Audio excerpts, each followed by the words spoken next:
La civilisation de l'Égypte ancienne a été le dernier peuple à porter une alliance vivante et consciente avec le monde divin. Les sages, les initiés, les prêtres et prêtresses de cette époque et de ce peuple, de cette civilisation, étaient porteurs d'un savoir et d'une connaissance qui n'avaient rien à voir avec des croyances, avec des dogmes, avec une religion extérieure et morte, comme on peut connaître aujourd'hui dans nos religions modernes.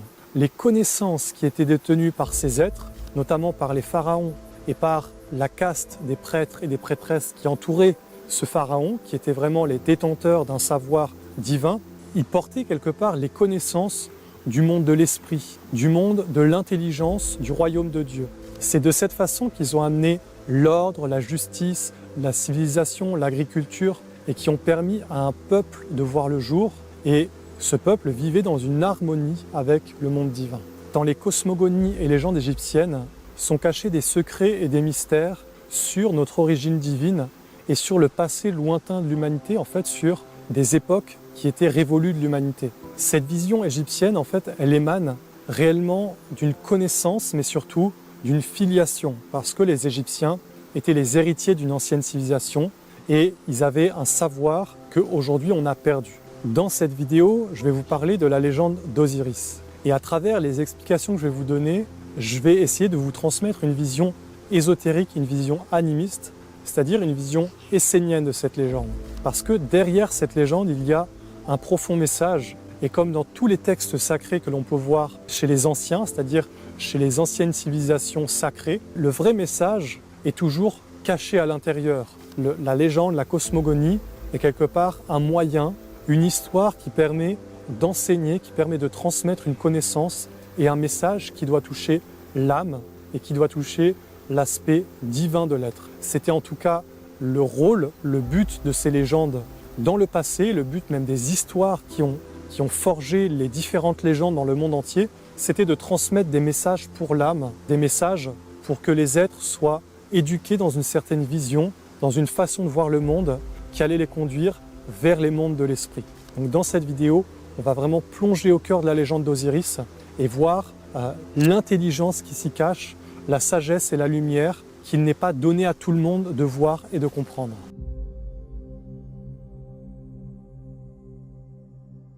Tout d'abord, ce qu'il faut comprendre, c'est que l'Égypte n'est pas née de rien. Elle est le fruit sur l'arbre d'une tradition immortelle et éternelle qu'on appelle la tradition essénienne. Cette tradition, ce sont des êtres qui ont été les porteurs d'une alliance divine depuis l'aube des temps. On peut l'appeler essénienne, mais on peut l'appeler de différents noms.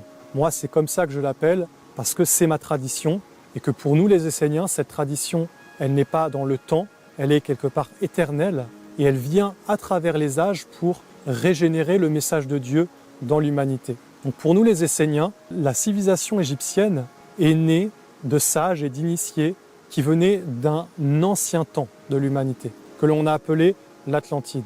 L'Atlantide, c'est une ancienne époque qui aujourd'hui est disparue parce qu'on a perdu la mémoire de ce peuple. C'était quelque part une ancienne humanité qui avait atteint, avec les âges, les temps et les cycles, un certain degré de développement intérieur, spirituel et divin. La civilisation qui avait été engendrée par les Atlantes était vraiment très évoluée et quelque part, elle était plus tournée vers le monde de l'esprit que vers la matière. Cette civilisation atlante a fini par s'autodétruire, à entrer dans un processus de dégénérescence qui s'est terminé quelque part par une grande destruction.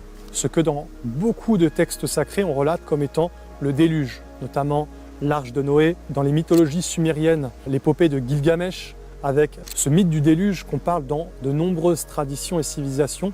En fait, c'était la fin d'un cycle de l'humanité et le début d'un nouveau cycle. Donc, l'Égypte est née de ce début de nouveau cycle, de la fin du cycle Atlante et du début d'un nouveau cycle. Après que l'Atlantide fut détruite, beaucoup d'initiés atlantes se sont disséminés dans différentes parties de la Terre.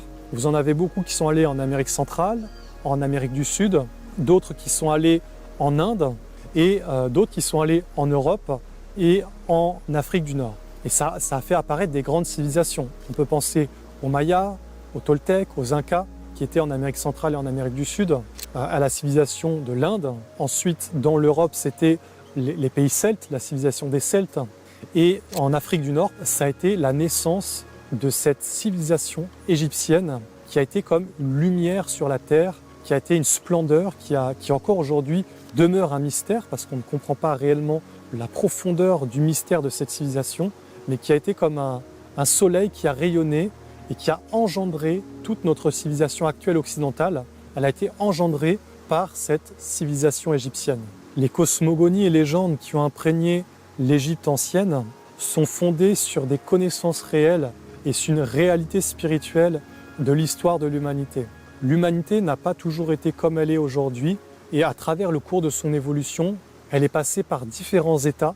Il y a eu des époques où l'humanité a été plus dans les mondes de l'esprit, des époques où quelque part elle a fini par chuter dans la matière et à travers les traditions et les civilisations formées par les initiés, et notamment les écoles des mystères dans ces peuples, une partie de l'humanité a pu maintenir le lien, mais il y a des cycles. Vous voyez, aujourd'hui on est dans un cycle de déperdition, c'est-à-dire où l'esprit meurt et où c'est le monde, l'influence du monde de la matière et l'esprit de la matière qui prend toute l'importance. Notre époque est une époque profondément matérialiste, mais à l'époque de l'ancienne Égypte, on était encore dans une époque où les êtres avaient une certaine conscience des mondes de l'esprit, pas forcément la totalité du peuple, mais en tout cas les dirigeants, les êtres qui étaient au sommet du peuple, de la civilisation, n'étaient pas des matérialistes, ils n'étaient pas des fils des ténèbres, ils étaient des fils de Dieu, des fils de la lumière, qui avaient les secrets, qui avaient la connaissance, et qui par ces secrets et ces connaissances engendraient des civilisations. Donc, dans la légende d'Osiris que je vais vous partager, ne voyez pas juste une simple légende, c'est toute une intelligence qui est à l'intérieur et qui, pour les initiés, est une réalité de l'esprit, une réalité de ce que nous pouvons connaître lorsque nous éveillons l'aspect divin à l'intérieur, mais ce qui demeure inconnu pour le profane, c'est-à-dire pour celui qui demeure enfermé dans la forme extérieure et qui n'a pas éveillé l'aspect de l'âme, l'aspect divin, qui lui ouvrirait les portes d'une connaissance supérieure. Qu'est-ce que nous dit cette légende d'Osiris ? Dans la cosmogonie égyptienne, il est dit que Geb, le dieu de la terre, et Nout, la déesse du ciel, ont engendré 2 fils et 2 filles. Ils ont engendré Osiris et Seth et Isis et Nephti. Osiris a été sacré roi et il a reçu de son père le pouvoir de l'esprit, le pouvoir divin. Il a hérité de la riche vallée fertile du Nil où tout était abondance, richesse et fertilité. Seth et Nephti ont hérité des déserts environnants et quelque part Seth a reçu la fonction, la mission d'être le gardien de ces mondes où il ne règne que la mort, que la sécheresse et l'infertilité. Quelque part, il ne lui a pas été donné les pouvoirs de la vie et de l'esprit et il était le gardien, le porteur de ce monde, de la mort et du néant. Osiris, lui, c'était le dieu de la vie. Il avait reçu les dons de l'esprit, il était le gardien des mystères de l'immortalité, de la renaissance. Il portait la vie, l'intelligence et la puissance du monde divin. Il était quelque part l'incarnation du monde divin sur la terre. Et il a apporté au peuple la justice, la civilisation, l'agriculture, l'art, la connaissance, l'architecture. C'est-à-dire tout ce qui permet à un peuple d'être dans la civilisation sacrée, dans une civilisation qui est en accord avec Dieu, c'est-à-dire qui est l'image de Dieu sur la terre. Osiris régnait par son pouvoir divin et quelque part, il régnait par le monde de l'esprit. Il n'était pas forcément intéressé par la puissance de la matière, par la domination, par le côté vraiment matériel, mais il était le côté de l'esprit, de la générosité, le côté de l'amour, le côté de l'expansion, c'est-à-dire vraiment les lois de l'esprit, les lois qui vont vers la grandeur, vers l'immensité, vers l'infini. Alors Seth était jaloux de son frère Osiris, parce qu'il possédait ce pouvoir, il possédait cette puissance divine à l'intérieur de lui. Et lui, quelque part, n'était pas heureux de sa fonction et de sa place. Et lui, ce qu'il voulait, Seth, c'est qu'il voulait le pouvoir de l'esprit, il voulait la puissance du monde divin pour réussir sur la terre, pour être puissant d'une façon terrestre. C'est-à-dire qu'il il voulait les dons de l'esprit, mais pour faire apparaître la grandeur de son monde à lui, d'un monde dont lui était le créateur. Alors qu'Osiris, quelque part, était entièrement au service de Dieu. Il était l'intermédiaire de Dieu et il était dans la volonté de Dieu entièrement. Lui, Seth, voulait prendre l'intelligence de Dieu pour faire son monde et pour créer un monde où il pouvait vivre, dans lequel il allait se sentir exister et dans lequel il serait le Dieu Tout-Puissant. Dans cette légende mystérieuse, Osiris et Isis forment un couple sacré, c'est-à-dire qu'ils sont unis et ils sont la représentation des deux facettes du monde divin, c'est-à-dire Osiris, l'invisible, le Père, le monde de l'esprit, et Isis, le côté de la mère, de la féminité, qui sont le Père et la mère, le plus et le moins, le ciel et la terre. Ils incarnent cette intelligence de Dieu avec ces deux facettes. Donc dans la légende, il est dit que Seth conspira avec d'autres personnes, il s'associe avec d'autres personnes qui veulent le pouvoir, et donc il va conspirer pour tuer son frère. Lors d'un banquet, il va offrir un coffre qui est un sarcophage à celui qui peut rentrer dedans parfaitement et qui est parfaitement à la taille de ce sarcophage. Alors, durant ce banquet, il invite tous les participants à essayer le sarcophage et à rentrer dedans, à essayer le coffre qui avait été fait dans un bois noble et précieux. Donc tous les participants l'essayent, mais personne ne rentre exactement dedans, personne exactement à la taille. Quand Osiris l'essaye, à la fin, le coffre lui est parfaitement à sa taille. Et là, les conspirateurs, les serviteurs de Seth s'empressent de refermer le coffre, le sarcophage, et de l'enfermer pour ensuite aller le jeter dans le Nil. En apprenant ça, Isis se mit en quête du sarcophage dans lequel était enfermé Osiris, son époux. Après de longs mois de recherche, après un grand périple, une grande quête à travers toute l'Égypte, elle finit par le retrouver. Le sarcophage s'était pris, enfermé dans un arbre, et l'arbre avait grandi autour du sarcophage. Donc elle l'a retrouvé près de Byblos, et le roi de ces terres, le roi de Byblos, avait pris cet arbre pour en faire une des colonnes de son palais. Donc elle se fit passer pour une servante pour entrer dans le palais du roi et finalement réussit à récupérer le sarcophage et à le ramener en Égypte. Lorsqu'elle était de retour en Égypte et que Seth eut appris que Osiris avait été retrouvé, alors il était vraiment fou de rage. Une nouvelle fois, il conspira pour pouvoir se débarrasser définitivement de son frère qui était son rival absolu. Récupérer le corps d'Osiris, c'était très compliqué pour Seth parce que Isis était tout le temps là pour veiller sur lui et pour le protéger. Mais dans un moment d'inattention, Seth a pu s'emparer du corps de son frère et il l'a découpé en 14 morceaux qu'il a disséminés à travers toute l'Égypte. Après cela, Isis, avec sa sœur Nephti, se mit en quête de retrouver toutes les parties du corps d'Osiris. Alors, ils partirent tous les deux sur le Nil et ils irent de nouveau aux quatre coins de l'Égypte. Et avec le temps, ils retrouvèrent tous les morceaux du corps d'Osiris, les 14 morceaux. Le seul morceau qu'ils n'ont pas retrouvé, c'était son phallus qui avait été mangé par un poisson dans le Nil. À l'aide du dieu Anubis, Isis, accompagnée de sa sœur Nephti, ont formé une momie avec tous les morceaux du corps d'Osiris. Pour le phallus, elle en a confectionné un avec de l'argile. Et en fait, par la magie, Isis réussit à redonner la vie à son mari, à lui redonner le souffle de vie et à faire qu'il puisse atteindre le monde de l'immortalité. Car pour les Égyptiens, s'il manquait une partie de son corps, Isis ne pouvait pas le reconstituer et donc il ne pouvait pas atteindre le monde de l'au-delà et le royaume de l'immortalité. Une fois que le corps d'Osiris fut reconstitué dans la totalité et que Isis, par sa magie, eut redonné vie à son époux, ensemble, ils conçurent un enfant, Horus, qui sera l'héritier légitime du trône de l'Égypte et qui sera le combattant, celui qui va s'opposer à Seth. Une fois qu'ils aient conçu Horus, Osiris s'en va dans le monde de l'au-delà et il devient le dieu des morts, le dieu de l'au-delà et notamment le dieu de la résurrection et de l'immortalité. La légende continue ensuite avec le combat de Horus avec Seth, mais je ne vais pas vous en parler ici, ça fera l'objet d'une seconde vidéo, parce que maintenant j'aimerais décrypter avec vous la signification profonde de cette légende et de ce mythe d'Osiris. Donc, qu'est-ce qu'on a dans cette légende? On a un couple sacré, on a Osiris qui est la manifestation de l'homme dans la lumière, il est l'intelligence de l'esprit, il est l'être qui porte la connaissance, le savoir, et les mystères du monde divin. Et on a Isis, qui est une divinité, qui est l'aspect de l'éducation, l'aspect de l'enfantement de la mère, en fait, le côté féminin de Dieu, qui prend soin de son mari, qui prend soin des mystères et qui forme autour de lui un cercle et un monde de protection. Et on a Seth, l'intelligence qui s'oppose à l'esprit, c'est-à-dire le courant de la matière. Vous avez vraiment deux forces. Osiris et Seth représentent ces deux forces, ces deux lois de l'univers. Vous avez cette loi de l'expansion, cette loi de l'esprit et de la lumière qui conduit tout vers une libération, vers un ennoblissement, vers une grandeur. Et vous avez la loi de la matière qui contracte tout.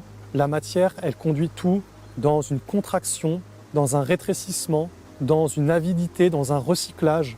Et en fait, c'est comme une force destructrice, vous voyez.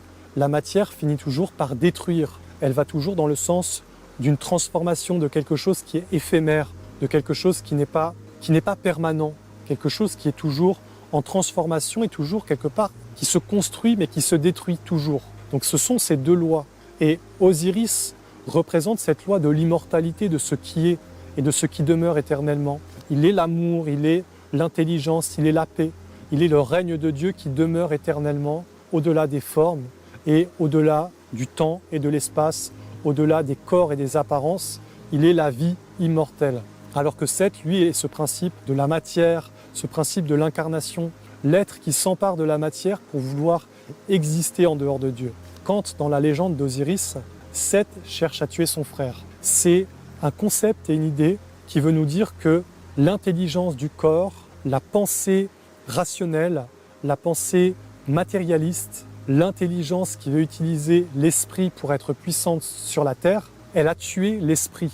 C'est ce que veut nous dire cette légende, c'est que cette intelligence qui est quelque part une force cosmique, qu'on peut voir aujourd'hui dans l'humanité, cette intelligence de Seth, elle a engendré le monde tel que l'on connaît. Le monde avec sa technologie, avec ses systèmes, avec ses gouvernements, c'est un monde qui a été engendré par Seth, le côté du pouvoir et de la domination sur la matière et sur la création. Parce que cette intelligence, elle veut dominer les êtres, elle veut dominer les humains, elle veut dominer les animaux, les plantes, les pierres, mais elle veut aussi dominer les mondes invisibles. L'intelligence de Seth veut dominer le monde spirituel et prendre le pouvoir de l'esprit pour la puissance matérielle. Alors c'est cette intelligence qui quelque part a enfermé l'homme. Parce que Osiris, on peut dire, c'est l'homme originel, c'est l'homme ou la femme éternelle, l'humanité qui était avant la chute. Et cette humanité était esprit. Osiris représente cette humanité originelle, cette humanité qui n'a pas de limites et de frontières, qui n'est pas limitée à son corps, mais qui vit dans l'univers et dans la grandeur. Et c'est cet esprit de l'enfermement qui a conduit l'humanité originelle à être enfermée dans le corps. Et le sarcophage, en fait, ça représente la prison du corps et la prison des sens extérieurs.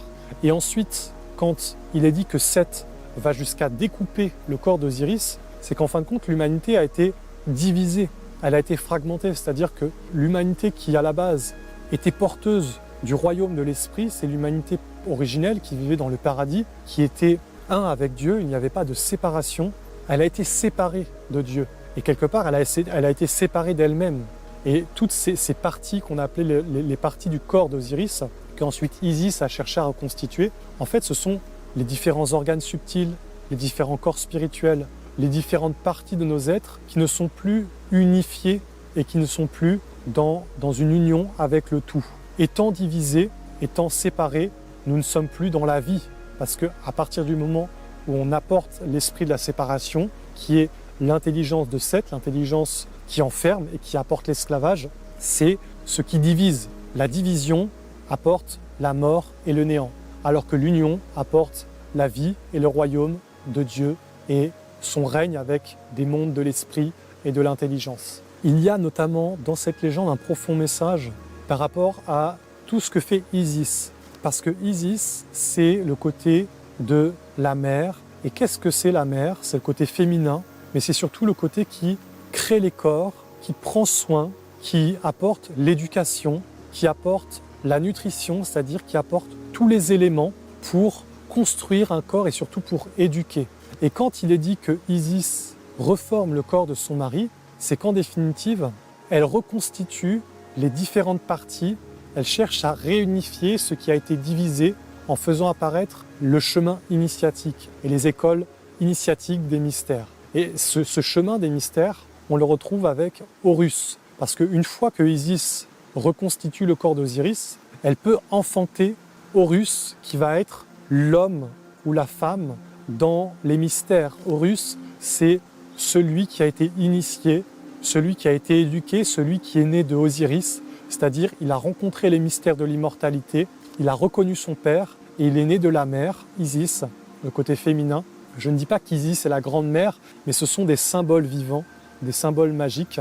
Et Horus, en Égypte, a été quelque part toute une caste de prêtres, de prêtresses. Et les pharaons, les prêtres et les prêtresses les plus initiés étaient des fils d'Horus, des fils et des filles d'Horus. Et ils avaient été initiés dans le savoir des mystères.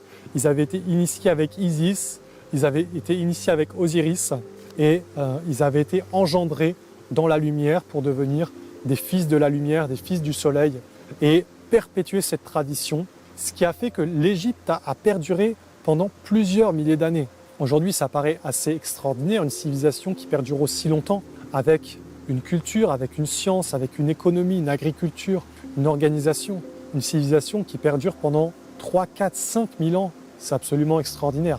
Donc, ce qui est né de Isis, c'est le chemin de l'éducation.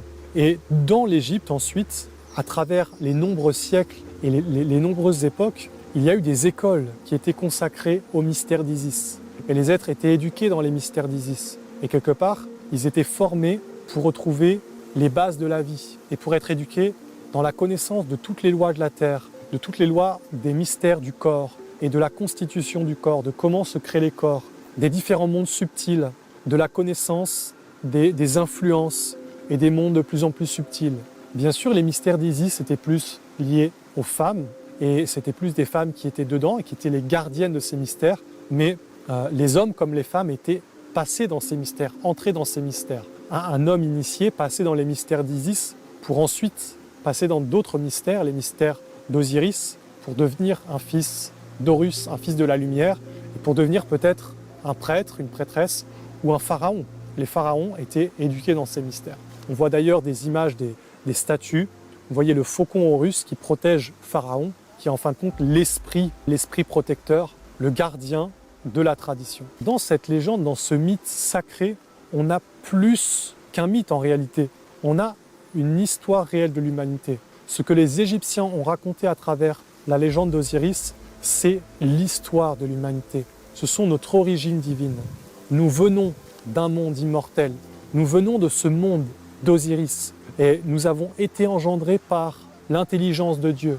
Ensuite, nous avons chuté jusqu'à l'intelligence de la matière, jusqu'à nous densifier, nous matérialiser et entrer dans le côté bestial, dans le côté de l'enfermement et surtout de l'intellect. L'intellect qui est enfermé dans son monde et qui enferme l'âme, qui emprisonne l'âme dans le corps. Parce que quand vous regardez, l'intellect emprisonne l'âme dans le corps et elle le conduit à être prisonnière du corps. Pour moi, la légende d'Osiris fait vraiment partie de l'un des héritages sacrés de la tradition de la lumière. Et le message qu'elle a à nous donner pour notre époque est extraordinaire, parce qu'elle nous montre que nous faisons totalement fausse route. Elle nous montre que notre civilisation n'est qu'un écran de fumée, et que dans tout ce que nous vivons, il n'y a qu'illusion. Le chemin que nous avons emprunté en tant qu'humanité, c'est le chemin de Seth en réalité, c'est le chemin de l'esprit qui est enfermé dans le corps et qui est divisé et séparé. Et nous ne connaissons plus les mystères de l'esprit, nous ne connaissons plus les mystères d'Osiris. Alors, si on suit l'intelligence de cette légende, il n'y a que le côté féminin, le côté de la mère, qui pourra nous permettre de retrouver le lien avec l'intelligence. Et il n'y a que la tradition, c'est-à-dire Horus, celui qui porte l'intelligence, qui porte la tradition de Dieu. Cette intelligence a été portée par tous les grands maîtres quelque part. On dit Horus, mais dans un langage plus récent, on dirait le Christ, l'intelligence du Christ. Tout cela nous montre vraiment que les anciennes traditions avaient un message grandiose et qu'aujourd'hui, il serait plus que temps de remettre ce message comme un fondement de notre vie, comme un fondement de notre civilisation et comme un fondement de notre futur, parce que nous cheminons dans les pas de nos anciens, de nos ancêtres, et nos enfants chemineront dans nos pas. Alors ce que nous aurons rendu vivant, cela sera vivant pour les générations futures.